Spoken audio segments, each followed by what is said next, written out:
Hello and welcome to episode 105 of the Mark and Me podcast. As always, I'm your host Mark. Joining me on today's episode is the singer, vocalist, songwriter, Mikaila Delgado from the incredible band Yours Truly.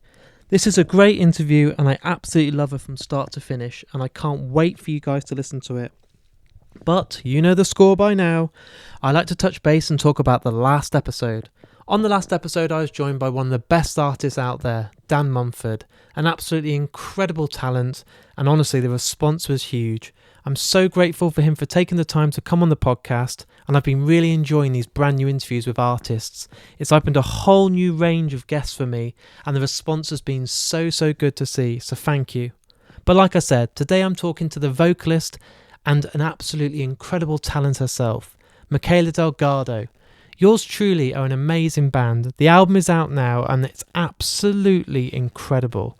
Jump onto Spotify as soon as you've listened to this interview, or if you really want to stop, do it now and then come back to the interview. You need to check it out. The album's called Self-Care and hasn't got a bad track on it. It's that good. It's easily a contender for one of my albums of the year, and I really hope if the world goes back to normal next year, I'll get to see them at Slam Dunk Festival in the UK or at one of their own shows. She's incredible, and I think the best thing to do now is get to the interview. So here's Mikaila and me talking all things music. Thanks for joining me today on the Mark and Me podcast. Thanks for having me. What I wanted to do for the listeners out there that are discovering Yours Truly for the first time is take it right back to the start. So I want to know from you, was it at school that you fell in love with music at a young age? Was it a first CD you bought or a first gig you went to? What can you remember those sort of first bands that you were listening to that shaped the music you love now? I think in terms of music, I've just always loved music. I think I've always walked around the house singing. So I don't really know where that started from, but I have a cousin and she was really into the whole MySpace emo thing. So she introduced me to Paramore. And yeah. I think the first two bands was Paramore and Bring Me the Horizon. So they were the two bands that I was in primary school and I was listening to them. So that's kind of where it started for me. And do you remember those sort of first albums that you went and bought that you actually fell in love with, that you listened to from start to finish, not just a couple of songs, but those albums that you just had on repeat all the time? That was definitely Fallen by Evanescence for me. That album, as a whole, I would put that album on and set up my microphone in front of the mirror and just sing the whole album from beginning to end, and that was kind of my practice. Amazing. And what about when it came to live music? Because obviously everyone loves CDs and sitting there and reading the lyrics and all this, but can you remember that first time you actually got to experience a band on stage and made you think, wow, this is what I want to do? In terms of bands, I don't think I really got to see any bands until I kind of went to those concerts to see the pop artists when they came to the arena tours. But the first ever band that I went to go and see was Tonight Alive, and it was their album launch for What Are You So Scared Of? And it was in this small venue in Sydney that doesn't even exist anymore. And I remember watching it and just thinking that all the bands were so cool. And I went with my parents because I was still really young. And I think ever since then, it's always been that's what I want to do. And at a young age, when you know that you want to be a musician, some parents and obviously families aren't completely going to back that because it's not easy to make it in the music industry. I remember when I was in a band when I was growing up, my parents were supportive. They'd take me to band practice and all this sort of stuff. But there's a difference of then saying, Mum, Dad, I want to try and make a career out of this, when they're thinking, well, I don't know if you'll be the next Nirvana or Pearl Jam, Mine have always been so supportive. I've been playing, music forever. I can't really think of a time that I haven't, and they've always taken me to lessons and to gigs. And when I started playing in bands and stuff, they were always at every show. And when I first started touring, they would come with me. Yeah. So I've always been really lucky with them. They've always told me, don't have a plan B, only have plan A. Because if you set your mind to one thing, you don't really have to worry about anything else, because you can do anything you set out to achieve. So I've kind of grown up with that mentality. That's awesome. And you said that you were have you been in quite a few bands throughout your teenage years? Yeah, I was in a few like in school, Yeah, and like yours truly, I put together in year 11. So that yeah. was like my second last year of school. So, but before that, it was kind of like just trying to find something that worked. And I think when you're in bands and you're working with all different people, you need to find the perfect mix of people, the perfect what's that word? Um, I'm trying to think of like when everything just like works, like a good combination of personalities and determination. And so I was really lucky that I found that quite early on. And can you tell me about how yours truly came together? So how you got these musicians together all in one place, and where it was that you actually had that first kind of practice to work out if it would all gel together? Mhm. So I had seen a video of our guitarist Teddy on Facebook. He was playing in another band, and I remember just like seeing him and him just like catching my eye, being like, "That guy is like really cool." I think he was like dressed up really cool, and he just looked like he was really enjoying himself. At the time, I really just wanted to start like a band from scratch, and I had never, been able to start a band from scratch. I had always kind of like just played people at school, like joined things. So I remember sending him a message on Facebook and was just like, "Do you want to start a band?" And he was like, 100%. We became best friends like instantly. Just both kind of like, agreeing and bonding over the whole thing of wanting to be in a band and wanting to play Warped Tour and wanting to tour the world and stuff like that. And like we had never really met anyone that kind of had that same mentality. He knew Lockie because he played guitar with him, and we also found Brad on Facebook. But Teddy and I have known each other for about 5 years now. Yeah. And now, did you all live quite close together? So Teddy and Lockie live like kind of around the corner from each other.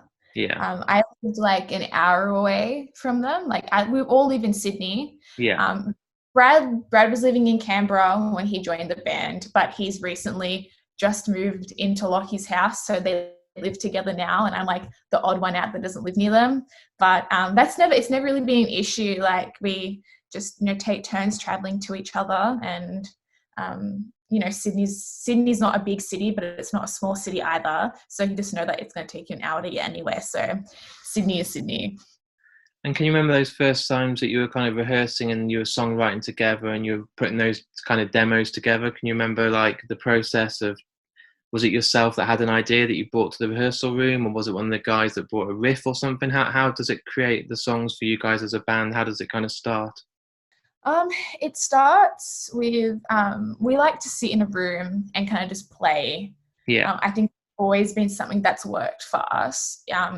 Is to just kind of sit down, press record, and then someone starts playing something, or I'll sing something, and then people will just like add on, and that's kind of like how we've written our favorite songs, and they're usually the easy ones as well. And that's how we wrote. It's definitely how we wrote High Hopes, how we wrote Composure. And those songs are like some of our favorites.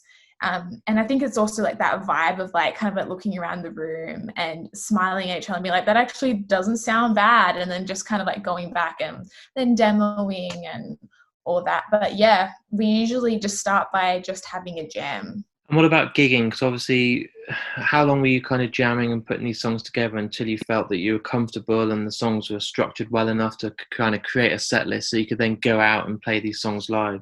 We had an opportunity. The first show we ever played was an acoustic session. With at the time we were like with this management company, because we had put a whole bunch of like songs together, and then we like started we started working with someone, and we just did like this little like acoustic gig thing for his like company. I remember it was, and it was just like friends and family. Like it was very small. Yeah. And I remember just, it's not the same playing your songs acoustically, and especially that being like your first gig.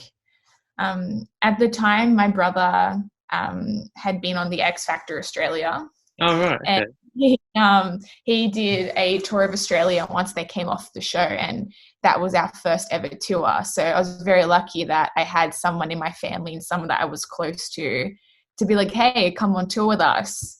And when we went on that tour, we went around Australia and we got to meet a whole bunch of other bands. And then so many experiences and opportunities came out of that. And I definitely learned a lot. And, especially being comfortable with a whole bunch of friends and stuff like Yeah. that, and family, it was a very comfortable setting for us, and I think we're very lucky to have the opportunity. I was going to say, because most bands like start out playing like a local youth club or a bar or a pub, and then obviously you're playing an established tour to start with. I suppose doing those sort of dates must have had quite a lot of people turning up. How did you find it? Because obviously you probably having to be quite confident in what you're doing to then go out and try and impress these people and warm up as for other bands that are playing. Yeah, we definitely were like jumping off into the deep end with that, just not playing any shows beforehand. But I think it really just pushed us to have to be good. Yeah. And I think that we've always just been like, this has to be the best show you've ever played, and you need to be like really good because there are a decent amount of people here. And after that tour, we did a few tours after that weren't that established and were a lot smaller. And then you learn how to play and how to be in different situations. And I think that was good that we learned that early on, like how to perform in a bigger room, how to perform in a smaller room. And even though you should always give it your all, I think that being in so many different situations gave us a little more experience than we should have had. And what was it like? I mean, were you getting people coming up after the gig asking for them to buy an album or a CD, and then you're like, well, we haven't got one yet. We haven't actually recorded. Well, at this point, we had spent time, recording, and we had an EP, and we went on tour with EP, and because we spent a lot of time just, writing and playing together before we did anything. So we had a whole bunch of songs ready anyways. And that tour was the first time we like had a CD. And it was like the first bunch of songs that we had written. And I kind of like listen to it now and I'm like, oh, it's like, so it's, we're a different band now, but that's just kind of like who we were when we were 17. And, it doesn't sound like what we're doing now, but you can definitely hear like that we were trying to find ourselves. And that's definitely an EP of us trying to figure out who we wanted to be. And now that you've kind of established your own sound and you're probably comfortable and feel like these songs represent you the best. So unfortunately, we can't tour right now in the world because of the COVID and everything. But when you go and play these shows, you'll have the album Self-Care to then obviously promote when the time's right. How did it come about writing this album? Was it a case of after everything kind of got locked down, were you in a studio, or did you do it all before the COVID stuff? We actually finished the album, I think it was 2 weeks before lockdown. Oh, right. Yeah, we were very lucky. I remember going out the night after we finished the album, and I think that was the last night I went out. I remember we were like, oh, let's go and celebrate. But we were all very like, should we? Like, it's kind of like, don't want to get sick. And that was kind of like when it had all hit here. And so we did that. We finished the album. We're very lucky we got it done. And then we had 2 weeks to kind of like scramble around to, finalize singles, music video, promos, all the other stuff. And it was like, we need to get as much done in these 2 weeks so that if we go into lockdown for 4 months, we can release stuff. And so we did composure, we did music video. We did we tried to do promos and stuff like that. And we were trying to think about the second single, but then, when you don't have a mixed album and it's not, not completely done, you don't know. But we knew we wanted Composure to be the first single, so that was easy. And then I think after that, we're like, okay, once we knew Together was the next single, we're going to have to brainstorm about what we can do without being together. And that's kind of how, that music video came together with like the whole animation. But it's been weird considering that we've never put out an album before. And we kind of just had this expectation, we just imagined that we'd be touring it and that we'd be doing all these things for it. And we don't get to do that. And we kind of don't really have a basis of what it would have been like if we got to do it. Was it one of those things as a band or as the label that decided, obviously the album's out over for us at the end of next month, so the end of September. Was there a kind of brainstorming session where you thought maybe you'd delay it even further until next year or something like that? Or is it a case for you guys just to get the music heard now because the fans want it? We did delay it by a little bit. It was supposed to come out, I think, around this time, around now. but we were just a bit like, maybe we'll just give it a little bit more time. And my main thing was I didn't want to release music while, people, were like fighting for their lives, and like we didn't really understand what the world was going to be like, and if this was going to, like, it's literally taken over the world. And I think everyone that does music and is like releasing things is kind of thinking a bit like, is this really the time to try to make it about me when it's not about me? And that was the main thing we were thinking about. It less of it being like, is it just going to get forgotten about, or we're not going to be able to tour, or is it just like not appropriate? But I think that, like, after talking about it, it's like, let's push it back a little bit and let's give people just something to listen to. And that, with everything that we're supposed to do this year, we've been able to move it to next year. And all of our tours have been, postponed, which we're really lucky. They just didn't get cancelled. And that, we will get to tour the album. It just won't be now. And, maybe playing Slam Dunk next year will be better than playing Slam Dunk this year. Our album will be out. People would have heard it, hopefully. And it might just like do something completely different for us. And the title itself, Self-Care, what's the kind of meaning behind that for this album, and obviously into then the concept with the rest of the tracks that fall within it? When naming the album, we had a few things, like, should we name it after a lyric of the album or one of the songs? And we've always done like lyrics and titles and stuff. And this is the first time we've named anything that like it doesn't have anything to do with like any of the lyrics, song titles, or anything like that. But I think that we think that it just ties in the whole concept of the album with how writing it and recording it was such a self-care experience for us. We'd had such a crazy year last year. We toured so much, and we released Afterglow, and then it was all of a sudden like we were overseas. Yeah. And we had, we're quite young. We have just left school, and we were just, I think just trying to like cope a little bit with like trying to understand like where we were going like in our lives, and trying to keep personal relationships, and trying to, stay on top of our own mental and physical health, and kind of throwing ourselves into the deep end and just kind of worrying about it later. And so I think writing this album, I think we all kind of like spoke about what we were experiencing, and we were all like, hold on a second, like things are not okay. Yeah. Like, and we've had all these amazing experiences this year, but like we are not taking care of ourselves. And I think writing the album, like it gave us like that real cathartic like feeling of like, okay, like we've been able to talk about this and been able to figure out how we feel about ourselves and about each other and about our lives. And it almost like helped us, like, I know for me, it really helped me like get over a lot of things that I didn't realize were bothering me, or that I knew were bothering me. Like I went through like a relationship breakup. And I did struggle a little bit, like, on tour a little bit. In America, we spent 6 weeks there, like 40 shows. We've never done that before. And it definitely hit me. And I also have, I have a connective tissue disorder, and I struggle with like chronic fatigue. And I think all of these things gave me a lot of inspiration to write the album. Yeah. That's part of it, and I definitely think that it helped me, and I called it self-care because I hope it helps someone else.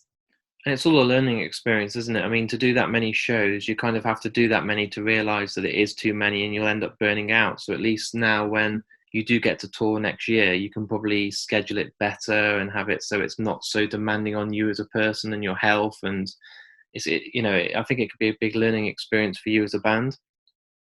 Yeah, and like, I'm not saying that I don't think I'll be able to do it. I just think that I learnt on the tour of what we should do next time. Like maybe not eat Doritos for breakfast. And, yeah.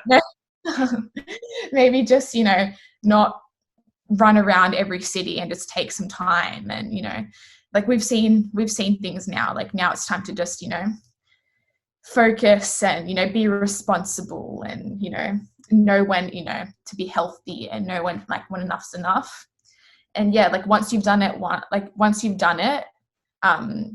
you learn things for next time. We said it's a learning experience, and we learned so much last year, and we were just excited to keep going this year and to like, you know, use all those things that we had learned and do everything better, but there's always next year. And with this being your debut album that the fans are waiting on, obviously to kind of, it's to leave your stamp, isn't it? You only get one chance of doing your debut. And obviously for some bands, it's their legacy. It's their album that then everything is their kind of benchmark to be reviewed on for the next album and stuff. What's the pressure like to release it, knowing that this is your, you know, we are yours truly, and this is our first album that you might get to hear as representing everything that we believe in, and this is trying to sum up in 11 or 12 songs our whole band? That whole thought was like in our heads the whole time of like, this is our first album, this is showing the world who we are, it needs to be perfect, it needs to be amazing. And like I was saying before, last year was so crazy and we had so much success with Afterglow that we had a lot of like pressure on ourselves of being like, did we deserve that success? Was it just luck? So going to do the album was like, we have 10 songs and they need to be amazing. Otherwise everyone's going to think that we're crap and that we can't follow it up. Yeah. So, yeah. And it definitely put a lot of stress on us to, you know, to push ourselves to write these songs that were better than this, and this. And I think that there were some nights where we pushed ourselves so much creatively that nothing was just flowing. No. And I think it upset me like a lot. Like I had a few nights where like I cried a lot, and I was just telling the boys, I was like, I just don't think that we're going to be able to do it. And it's going to suck. Like we're going to hate it. And I think that the more that we just kind of like sat together and we were like, nah, it's going to be fine. Like the boys were so good, like especially with me because I'm such a stress head, and I'm like, it's not going to be good. It's going to suck. And they were like, no, like, you know, just relax. Like we'll get there. And I think that having the support team that we do, like having like our producer Stevie was so good, like about all the songs that we were writing, and he like helped us out a lot. And I think a lot of that pressure went away once we got into the studio and we started recording and we started hearing the songs come to life. Yeah. And we were like, okay, maybe this won't suck and maybe we'll be able to prove ourselves. And I definitely think that like listening to it, it's not the album that I thought we were going to write, and it's not the album that I thought it was going to be. And I think it's 10 songs of us trying to showcase who we are now and who we want to be. Yeah. Because like you said, like it's showing the world who you are. And I think what we tried to do was tried to figure out who we were, but keep the same feel that we had on Afterglow, but like extend and, you know, try new things. And we've only ever done 5-song EP. So doing 10 songs is like, here's a whole other like 20 minutes of different styles. Like, you know, we released a song that has like soundscapes in it, and we have got songs with slide guitars and something that we've never done before, and it was just a lot of fun. And with all that, and obviously with the producer working in the studio alongside you guys, and you've been involved in the mixing, do you believe that the sound is going to be replicated when you go on tour? Is it those sounds that I've been to see bands before, but a really produced CD and it sounds so polished, and then when you go and see it, it's a lot more raw? Do you think that the CD represents exactly how you guys are going to perform these songs live? I think it depends on the song. I think songs like a song we just released called Undersized, that song, you know, is acoustic guitar and it has lots of like little like quirky sounds, and like there's literally me coughing in it. And we're going to try to replicate that as much as possible live, but kind of make it live at the same time, make it feel better for a live setting. And another thing for us is like just wanting to, you know, wanting everything to sound the way it does on record, but to make it sound better for like, you know, for that setting, for that live environment. So I hope that it has that same vibe, and I hope it does. But yeah, I think that it's a tricky one because you don't really know as well until you do play. And you go, that doesn't sound right. We need to work on that. And there are a few songs that we've been like, okay, we're going to have to workshop that when we play it live.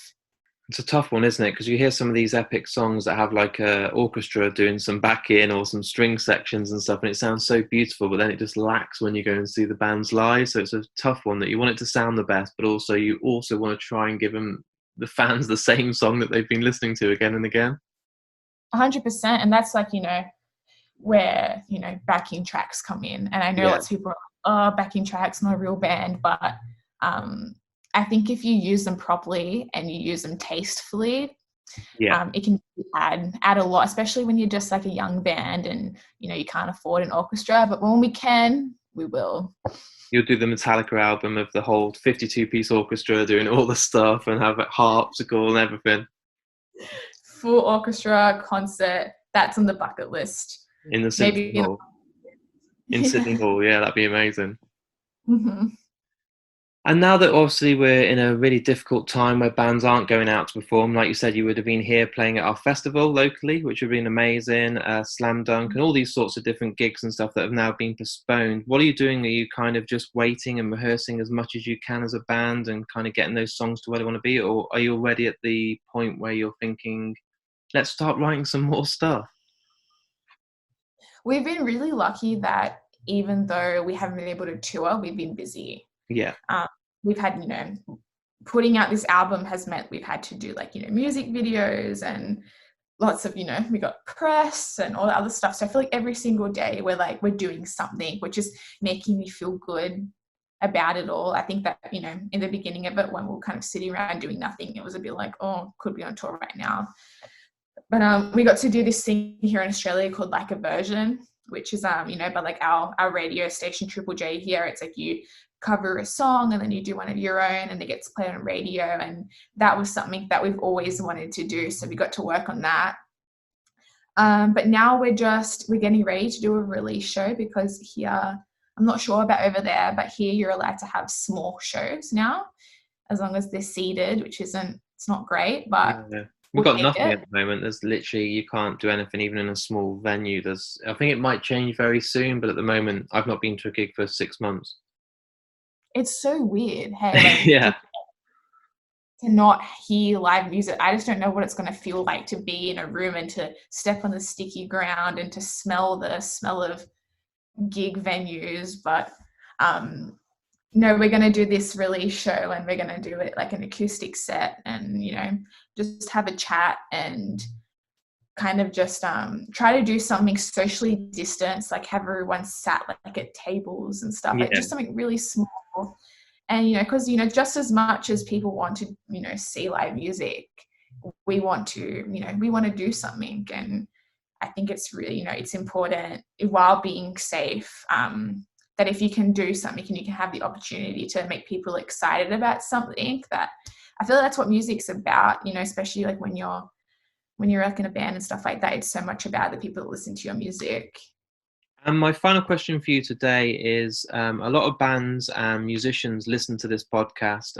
We've had some big bands on here, and the advice I want to get from you is, for anyone that's trying to make a name for themselves in the industry right now, when it's so tough, there's so many bands out there, there's so much competition, what would you advise for those people to try and get heard or to get their music out there and in the right place so they can get to be in a kind of place that yours truly has been in the last sort of 12 months?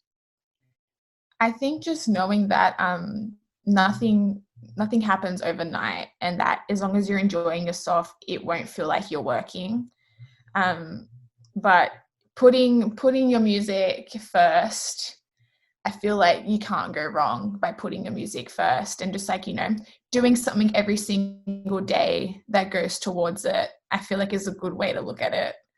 I mean, that's great, and it's such a tough one because I look at it as two different ways at the moment. So when I was growing up, I'd buy a lot of CDs, and I remember cherishing an album and buying it. And I'd work in a part-time job and try and buy that favorite album, and it cost me like £15, and I'd listen to it from start to finish and have the CD booklet and all the lyrics and everything. And now I can just jump on Spotify and kind of just stream a song. And I think music at the moment is a bit more disposable because you can just listen and then go on to the next one, or just play shuffle and not even have the same songs or bands at one time. And it must be difficult because now you're releasing an album you want people to listen to it from start to finish, and it's such a tough one. But as a musician or in a band, it's the best time ever to get heard, because you can get on YouTube, you can get on Instagram and play clips of your sound. So it must be a tricky one to kind of be out there right now trying to get your music heard, knowing it can be heard by so many, but you need to try and beat everyone else to that kind of time for the listener. You're so right. It's so easy to find music, but it's also so easy to get pushed behind. And you release a song and the next day someone's got a new song out, and especially on Spotify, it's like everything is everywhere and there's all this new music. And I think that if someone likes your song and they hear it, they'll add it to their playlist. And I just think that by being there is the best chance of being seen. And as long as you're there, it's like being in it to win it. And I guess you just can't really think about fighting with with other bands for exposure or for attention or anything like that, because I feel like everyone will get their chance, and I feel like there's room for everyone. But then also the other thing of, if it's going to be someone, why can't it be you? Amazing. I really appreciate your time today, Mikaila. I wish you all the luck with the release of Self-Care. I know it's been a tough time having your album finished just before everyone went down on lockdown, but I'm sure you're absolutely just can't wait to get out there next year and play these songs live. And I really hope that, Slam Dunk happens and we get to see you over in the UK and some tour dates, and, we'll share a drink and celebrate the album properly. And I wish you all the luck with it. Sounds good. Thank you so much for having me. Hopefully we'll see you over there next year. So there it is. There's me and Mikaila talking all things music. As I said at the start of today's interview, the Self-Care album is out now. It's an incredible piece of work. From start to finish, you will not skip a track, and I can't wait to see the response from people that listen to today's episode that then go and check out this album. All the stuff that we talk about on today's interview about getting this album right has been demonstrated in this album. It's phenomenal.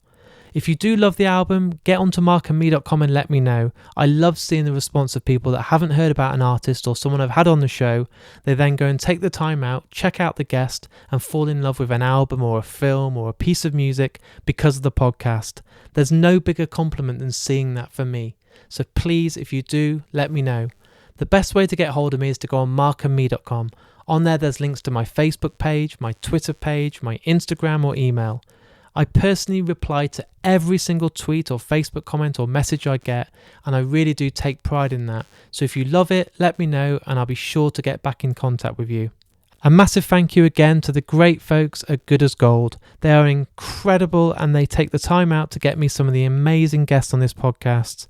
And today, for getting me Mikaila from yours truly is an honour. So thank you so much to Matt, Haley and Harris and all the guys there. Honestly, I can't say to you enough how much I appreciate the work you guys put in. If you guys have enjoyed today's episode, please share it on Twitter, Instagram and Facebook. I've said it a lot on the podcast recently. It costs nothing to share a post. You literally can hit retweet and it could make a massive difference. All those people that follow you then get to check out the podcast. It costs nothing to do and is the click of a button. It means so much when I see a retweet, so please keep them coming. And if you really enjoy the podcast and want to contribute, I do have a Patreon page. On there you can sign up for as little as £1 a month. And for that, you're getting 5 episodes every month at the moment. Easily an episode a week, sometimes even more. So it's absolutely ridiculously cheap. And all the money goes right back into the podcast, allows me to go out and conduct more interviews, which means more episodes for you guys at home. And not only that, I offer loads of prizes and loads of giveaways. So jump on board, and honestly, it makes a massive difference. I hope you've enjoyed today's episode. You know what it's like, it's absolutely manic at the moment. I'll be back in a few days' time with a brand new episode. So until then, go and listen to yours truly, stay safe, and I'll speak to you all soon.